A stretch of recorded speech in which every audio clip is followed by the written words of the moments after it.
Hello les amis! Salut tout le monde! Voilà, on se retrouve aujourd'hui pour une... Dernière vidéo avec notre petit compagnon. Ouais, on s'est dit qu'on allait faire les avantages et les inconvénients de la RV Experience aux États-Unis. Alors on s'excuse déjà, on a les lunettes, c'est pas très chouette de les avoir comme ça, mais sincèrement c'est impossible de tenir les yeux ouverts. Il y a un soleil et on éclatant, ne va pas s'en plaindre. Et on va pas s'en plaindre, on le prend à fond. Donc pour commencer, je vais mettre là comme ça vous voyez Hervé la dernière fois. Ah oui, il est là. On commence par les inconvénients. Oui, on commence par les inconvénients. Alors on a vraiment dû chercher parce que on adore. C'est vrai, il n'y a rien d'autre à dire. Voilà, alors on a cherché. On a cherché et on a trouvé. On en a trouvé quelques-uns. Ouais. Par exemple, nous qui prenons des douches tous les jours, et vu qu'on va dans les parcs nationaux, ils sont très poussiéreux et tout ça, on ne se voit pas le soir aller dormir comme ça sans prendre une douche et enlever toute cette poussière. Donc c'est tous les 4 une douche tous les jours. On vide la cuve du coup d'eau grise qui se remplit vite. Tous les 2 jours. Ouais. On a tenu 2-3 fois 3 jours. On a vraiment poussé. Mais c'est short quoi. Mais voilà, en plus avec les cheveux et tout ça, ça prend difficile. Plus d'eau et tout, donc voilà. Donc voilà, inconvénient numéro 1, c'est vraiment au niveau vider, mais c'est tellement facile de la vider, cuve. Et on a payé que 2 fois sur toutes les fois où on a vidé. C'est vrai. Donc franchement. C'est vrai que les dump stations sont gratuites en général. Ouais, et super bien pensé. C'est vrai que bon, par rapport à une autre famille, peut-être qu'il y en a qui, enfin, nous on aime bien. Débarbouillent simplement. Voilà. Nous on aime bien prendre la douche et c'est pas uniquement aussi pour enlever les poussières, c'est aussi pour prendre une douche chaude. C'est assez agréable quand vous avez passé une journée qui fait un peu frais. Vous rentrez. Ouais. Ça c'est pour la fin ici parce qu'au début on mourait de chaud. Hein. Ouais, c'est vrai, mais moi j'aime bien quand même une douche chaude. Okay, voilà. Bon. Alors. Bref, la douche au soir, on kiffe. Voilà, donc cuve un peu petite, mais voilà, on a cherché pour la trouver celle-là. Numéro 2. Deuxième, si on veut vraiment être super pratique, ce serait mieux d'avoir un pick-up avec une remorque derrière caravane, plutôt que tout en un, parce que les parkings sont pleins. Les parkings RV sont vite remplis en fait, hein. Il n'y a que peut-être 2-3 places sur les petits parkings et 10-15 sauf au Grand Canyon où là il y en avait plein il y en mais beaucoup. Sinon en général c'est compliqué. C'est plus difficile de se garer forcément. Si on n'arrive pas à la bonne heure en fait, on n'a pas vite une place. Et ça dépend des endroits vraiment. Et donc du coup on s'est dit c'est vrai que ça peut passer en inconvénient parce que du coup on n'est pas libre. On doit reporter ce qu'on a voulu faire. On a ce manque de liberté qui revient et ça c'est pas bon. Que si on avait un trailer, on vient le poser au point de chute pour la nuit et puis on s'en va avec le pick-up, avec le véhicule, on s'en va dans le parc et là il n'y a aucun souci. Par exemple à Zion, on a dû payer 15 $ pour passer le tunnel. Si vous êtes une voiture, vous ne devez pas le payer. Donc, ah oui, juste pour Zion, mais je veux dire, voilà. Non, mais dans ma tête, il y avait le trailer derrière, et du coup, ça va dépendre du trailer. Si tu laisses ton trailer à un point de chute, voilà. C'est des petits, voilà. Je vous dis, on a cherché les inconvénients parce qu'il fallait en trouver, sinon il n'y avait pas match. Donc, numéro 2, c'est peut-être un trailer pour avoir encore plus de liberté. Et pour la location, c'est peut-être plus difficile. Troisième, coût élevé. Mais on n'est même pas sûr que ce soit un inconvénient parce qu'en regardant 2-3 logements là pour la suite, on va la faire en voiture. On se dit qu'on est carrément à plus de 100 $. Et donc 100 $ de logement plus la voiture, on est carrément au prix du RV qui est de 140 € par jour pour nous, dans notre cas ici de la location. Après clairement il y a l'essence, ça consomme plus qu'une voiture et le gaz pour le chauffage. Donc, mais voilà, au final on n'est pas sûr que ça soit vraiment beaucoup plus élevé que voiture motel. Voilà.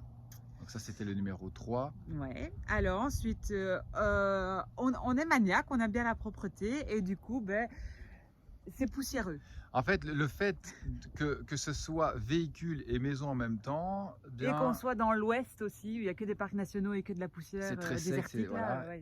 C'est vrai que ça se salit très vite, donc il y a beaucoup de poussière. Le monsieur nous l'avait dit chez Rodbert, voilà la poussière. Si vous êtes allergique, ça peut être. Ça peut être embêtant et on se dit, du coup, on revient sur le numéro 2 ou 3, je ne sais plus. L'inconvénient, c'est qu'avec un trailer, ça arrivera moins, étant donné qu'on salit beaucoup plus la voiture. Et puis pour rentrer dans le trailer, là, du coup, on est plus propre. On peut mettre peut-être des pantoufles ou à pieds nus ou quoi que ce soit.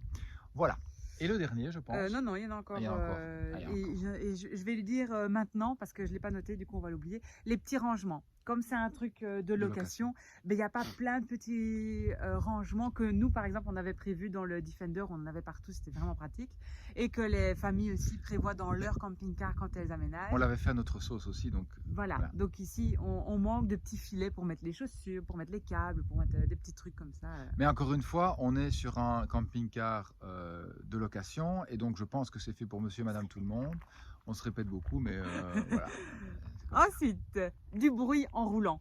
Ouais, c'est ce qui nous avait dérangé avec le Defender et on le retrouve ici. En fait, c'est très, très bruyant. Ça clicote quand même un petit peu. On ne sait pas l'éviter. D'ailleurs, vous avez dû l'entendre dans certaines vidéos. Il y a un petit couinement là qui se sur fait, le lit, c'est atroce. Le lit des enfants là. Bon, mais c'est comme ça, c'est normal. C'est dans les trucs aménagés comme ça. Voilà. Je pense Donc, que... encore une fois, pick-up trailer, c'est plus confortable parce que le pick-up est super confortable. Mais nous, on aime bien l'ordre, on aime bien, vous savez. On est vraiment chiant. On est chiant.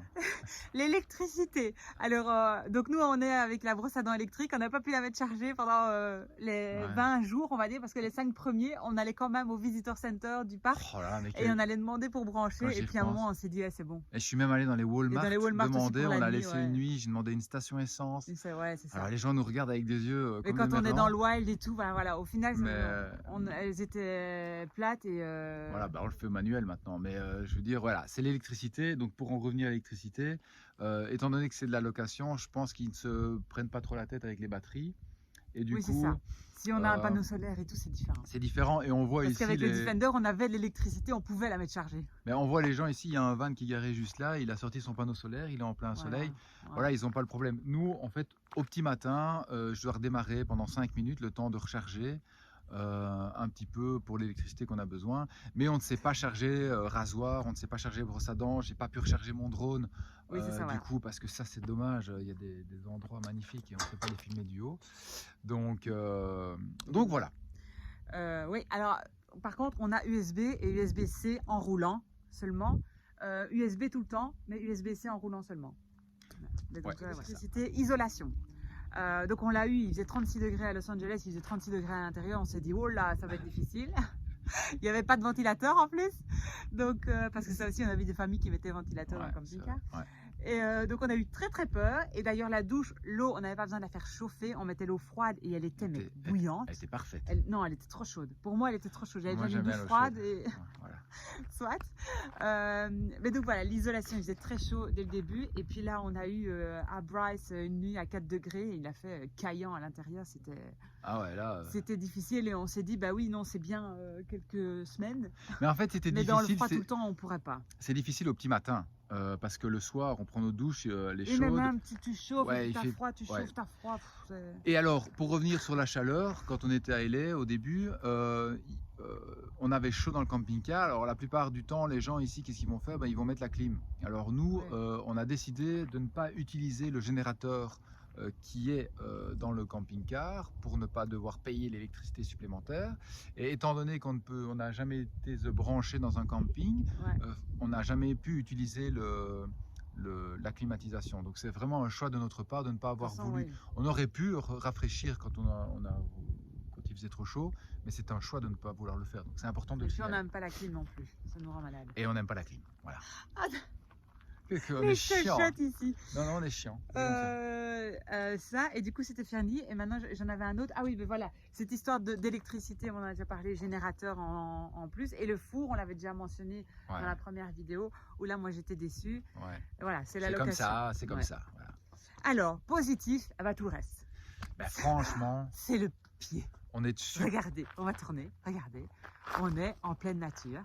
Alors, il y a peut-être 25 camping-cars ici sur le spot. On n'a pas l'impression. Mais il est tellement grand. J'adore ce petit 360. C'est un effet magnifique. Quoi. On ne le sent pas. On a l'impression d'être seul au monde. Ah ouais, on est trop bien. Alors, voilà. On se lève en pleine nature, on se couche en pleine nature. Et je me demande s'il n'y en avait pas... Attends, je remonte. On n'en avait pas déjà parlé. Mais c'est la différence avec la voiture motel, c'est que... La voiture motel, en fait, la visite, le voyage commence au moment où vous arrivez dans le parc ou si vous roulez un petit peu ou quoi. Ici, la visite, elle commence le matin. Tout de suite. Ce matin, j'ai dormi avec Oscar et Christophe, avec Virgile. On s'est dit, ça leur fera plaisir de changer une fois. Donc, je me suis levée dans la couchette avec les enfants. Enfin, avec la couchette des enfants avec Oscar. Et j'ai vu le lever de soleil qui était orange, bleu, comme ça, flash. Alors que nous, on n'est pas levé, on n'est pas couché. Vous voyez, moi, je suis levée, mais bon, ouais, plus trop. on ne s'extasie pas non plus, mais c'est magnifique en fait. Avec les montagnes, ouais, c'est super, c'est super. D'ailleurs, voilà. Petite parenthèse, Virgile m'a dit ce matin, moi je veux rester encore jusqu'à la fin dans le lit. Avec papa. Mais bon, moi je préfère quand même maman. Mais, non, mais donc, voilà, la différence, c'est que c'est vraiment du lever au coucher. On est en symbiose avec la nature, ouais, c'est top. le monde sauvage. Pour les amoureux de la nature, c'est vraiment top. Ouais, nous, on adore ça, c'est vraiment. Et ça puis, nous si colle, on a fait bien. aussi des nuits sur le parking du Walmart par facilité, pour avoir un peu de wifi, pour aller faire les courses. Et au final, enfin voilà, la combinaison et tout. On a compté, on a fait quoi? On a fait 5 nuits, je pense, ou 4 nuits sur parking. Et tout le reste en wild. Hein. Et on a fait aucun branchement. Aucun branchement, et franchement, et on ne s'est jamais senti sous pression en se disant mince. Non, c'est vraiment cool, c'est vraiment chouette. Donc l'expérience se clôture. Attends, on n'a pas fini. Donc tout le reste, c'est vraiment très confortable. On pourrait penser que c'est petit pour 4 et tout, mais en 3 semaines, on ne s'est pas senti une seule fois les 3 parce qu'on est tout le temps dehors. Il fait beau, sauf parfois il fait un peu frais, mais soit. Donc c'est vraiment confortable. On a chacun notre espace. C'est une maison, on a tout. On a les toilettes tout le temps. En voiture, on doit à chaque fois se dire ah bon, on va aller aux toilettes ici parce qu'on ne sait pas la prochaine, ou alors on fait un pipi nature, ou enfin voilà. Ici, ou alors il faut aller prendre une conso si on doit aller faire pipi dans un resto dans un café, ou un bar. restaurant. Non, voilà. Donc on a notre maison avec nous tout le temps, c'est très confortable, la nature, on peut cuisiner. Nous, ça nous manquait énormément. Là, on s'est fait plein de bons repas. Encore aujourd'hui, ça va être haricots, poulet et des pâtes en accompagnement. Enfin, voilà, on a hâte. Sain, des repas sains en fait. Des repas, ça, voilà, on avait besoin, avec des légumes, parce que nous, c'était vraiment ce qui nous manquait. Là, on a retrouvé nos légumes et du coup, ça nous rebooste. Ça nous rebooste, ouais. Et voilà. Et le dernier, je pense que j'ai déjà dit, c'était l'espace personnel. Oui, c'est ça. La maison, le confort. Non, voilà. On ne peut franchement que vous conseiller. Et encore une fois, tout le monde nous dit le budget. On n'a pas encore fait la voiture, donc on ne peut pas comparer. Mais je pense pas qu'on sera beaucoup plus. Peut-être que je me trompe, mais voilà, on vous le dira de toute façon et vous le verrez dans quelques semaines. On fera un petit débrief d'ici. De nouveau 3 semaines après la côte ouest. Et on vous dira ça. Mais franchement, moi qui étais sceptique. Ouais, c'est ça. Bah moi aussi, j'avais peur. Hein. On l'a déjà dit. Là, je suis super triste d'aller remettre Hervé là dans 3 jours. 2 jours. Je pense. Voilà, dans 2 jours. C'est comme ça. Bon, bah d'ici là, je pense qu'on a tout dit, on a fait le tour. N'hésitez pas à nous poser des questions, hein, on vous répond avec grand plaisir, si jamais. Et les petits likes si vous avez aimé la vidéo comme d'habitude. Si vous n'êtes pas abonné, n'hésitez pas à vous abonner, parce que ça nous fait super plaisir de voir le chiffre monter. Et ben, on vous dit à bientôt. Et surtout les commentaires, t'as dit? Ah, j'ai dit les commentaires. Voilà. Et je réponds à chaque commentaire. Alors voilà, moi ça devient difficile sur Insta et pourtant on est 2008 et on n'est pas 20 000 ou 100 000 ou 1 million. Mais ça devient difficile de répondre à tout le monde tous les matins. Je me connecte, je regarde et je vois plein de commentaires et ça fait vraiment super plaisir. Et donc voilà, si je réponds pas à tout le monde, ne m'en voulez pas. S'il vous plaît, mais voilà, si je réponds à tout le monde, je profite plus du voyage. On n'a plus de réseau pendant quelques temps aussi, c'était compliqué. Et puis là, ça aussi, pour rattraper, ça a été quelque chose. C'était quelque chose, quoi. Donc voilà. On vous montre Hervé une deuxième fois, de loin, comme ça vous pouvez l'admirer. Le beau Hervé, voilà. J'ai déjà replié la chambre, mais là c'est la salle à manger qui est dépliée. Voilà, on lui dit bye bye Hervé. Non. Elle est folle. Bon allez, on vous dit à bientôt les gars. Que tout aille bien. Bisous. Salut.